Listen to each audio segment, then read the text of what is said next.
you feel guilty. There's that text that's sitting in your inbox from your friend that you haven't responded to because you don't really know what to say, or that family event that you feel obligated to go to, but you really don't want to, and you don't know how to get out of it without feeling like a jerk. The thing is, right now you're in solution mode. You're in your head, rewinding it, going back and forth, but it's always the same conversation. Should I or shouldn't I? And that's the wrong conversation. That's why you're stuck. That's why the text is still sitting there, or you haven't responded to the email, or you haven't called them back, because you're stuck in deciding what's the right solution. And the answer is in finding the feeling, the actual feeling.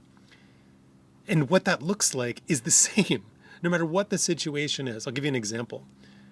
A guy comes to me and he says, hey, an old friend of mine, I haven't seen him in years. I like the guy, but he kind of invited himself over to our house to stay with us for a couple of nights. And I don't really want to have him over. I don't want to have him around my kids, and I don't really know what to say.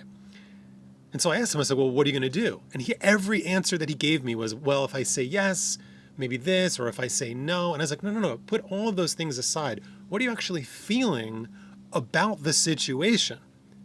Not whether or not you should do it, but the fact that he asked you and you don't know how to respond. And then finally, after a couple of minutes, he's like, oh, I feel uncomfortable. I said, great. Tell me more about that.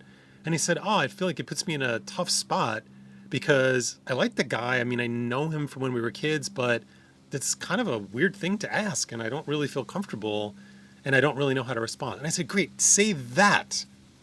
It's not about whether you invite him over or not. It's about being present in the actual communication. And the same holds whether it's a conversation with your wife or your husband or somebody at work or a friend or your kids. We're so focused on the solution of whether we should or should not do the thing or honor the request or fulfill the obligation that we forget ourselves. And that's the secret to being a healthy human being who knows how to set good boundaries in your life, is don't worry about the solution. Don't worry about what you're going to do. Just speak to how you actually feel.